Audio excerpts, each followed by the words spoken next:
What's happening, everybody, and welcome back to the channel. My name is Adam and this is Vancity Audi, and it is about damn time we find out exactly how much power this B9 S4 is making utilizing the TTE710 hybrid turbo on IE's Stage 3 Plus E70 file. Full disclosure, I've already freaking been here and I've already done this once. Now, for those of you that are subscribers, for those of you that have watched my most recent videos with my B9 S4 where I accomplished those multiple 10 O's at 136 and 137 miles per hour in the quarter mile, you know that I mentioned at the beginning of the video that my car was not running at 100% when I managed to do those runs, which is such a kick in the balls. I have been here already, like I just mentioned, and we saw the dyno results, and I was very disappointed. My boost was not where it should have been, and the graph itself was wavy up top. Now, you guys saw way back in the day when I did Stage 1 E85, I think it was. I could be wrong, forgive me if I'm wrong, guys, but we saw something similar going wonky up top for the power curve.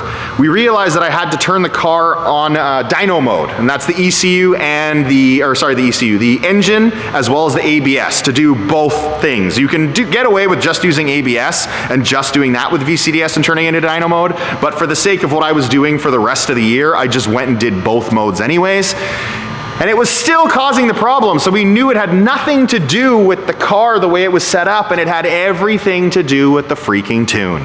So I went back to IE and I showed them all my stuff, and I was like, guys, this car is not running like it should. And it wasn't. I was not getting everything that I could out of this vehicle running that IE Stage 3 Plus E70 file. Now again, this is me talking, this is my opinion from my knowledge base. IE may have a completely different view on this, but what I think was happening is I was running in extremely good conditions, low ambient temperatures, really low density altitudes. I was making a ton of boost, and I don't know that the car had fully adapted to that, or the calibration wasn't as good as it should have been for those low temperatures. So what ended up happening is the boost was cutting back and it was not giving me everything the car had. So I've spent God only knows how many hours, how many more days sending data logs back to IE, because this is going to be a problem that all IE owners are going to have, because I run the same file everybody else does, and I want to make sure that everyone gets the most out of their car. So now I think, after looking at the logs, we just did some more data logging the other day, I think it is now sorted. So we're back here for the second time, and we're going to see how much power this thing makes. Still using Mustang dyno numbers, uncorrected numbers like I have throughout the entire year, so we can do a direct comparison to how much power I'm making now versus what I have at earlier stages of my build. I'm going to quickly go through the parts of the car so you guys know exactly what I'm using to make the power that I will today. I'm using IE's air intake, IE's turbo inlet, CTS Turbo's charge pipe, IE's down pipe, IE's mid pipes, the TTE710 hybrid turbo, 4-bar map sensors from TTE, an upgraded high pressure fuel pump from APR, and upgraded direct injectors, which come from a 4-liter twin turbo V8 like an Audi RS7 has. And lastly, I have the integrated engineering intercooler.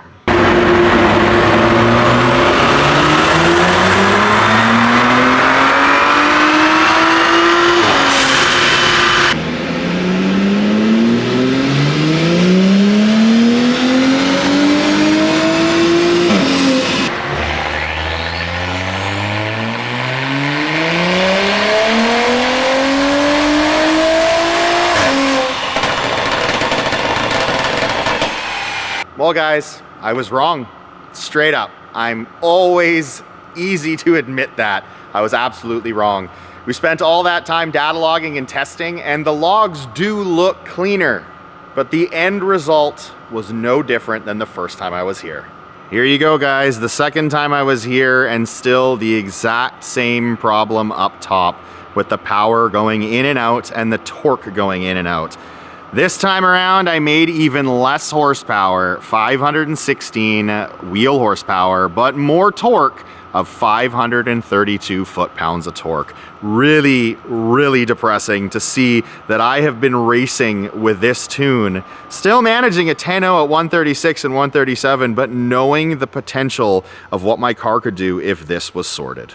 Now, seeing as the performance was pretty subpar for that E70 file, I've downgraded the car to a 93 octane tune. We're now in the winter months of Vancouver, BC, Canada. I'm done with these cold start issues with an ethanol file. I've dropped it down to 93 octane.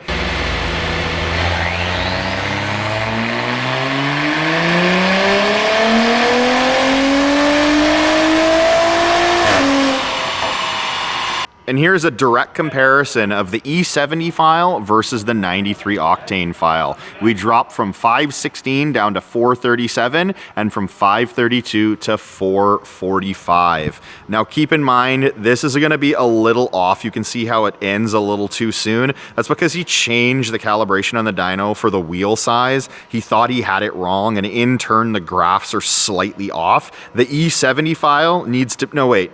The pump gas file needs to move slightly to the left in order for this to line up properly. But you guys can see just how much more torque you get and way more horsepower using that E70 blend over a 93 octane tune. Well, that wraps it up here at Racing Greed, my final dyno of the year on my B9 S4, dropping from the Stage 3 Plus E70 file down to the Stage 3 Plus 93 octane file. Curve looks a lot smoother, although a lot less power, a lot less torque. So I'm gonna enjoy it over the summer months as best I can using this 93 octane file. I'll get way better gas mileage, and according to that curve, the power will be a lot more linear.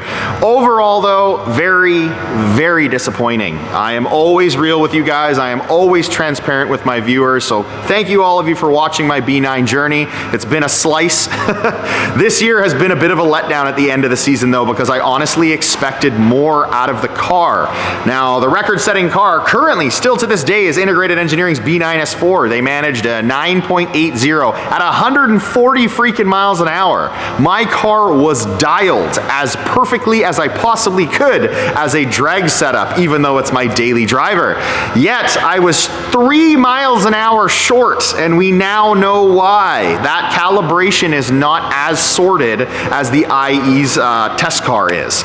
So I tried my best and I fell short, but now we know why. The hardware is not letting us down. It is that calibration needs to be further sorted in order to get everything you can out of that TTE710. If you add in some drivetrain loss in there with what I was able to accomplish, you're still not even at 700 crank horsepower. So the stupid adage that goes along with drag racing, there's more in it.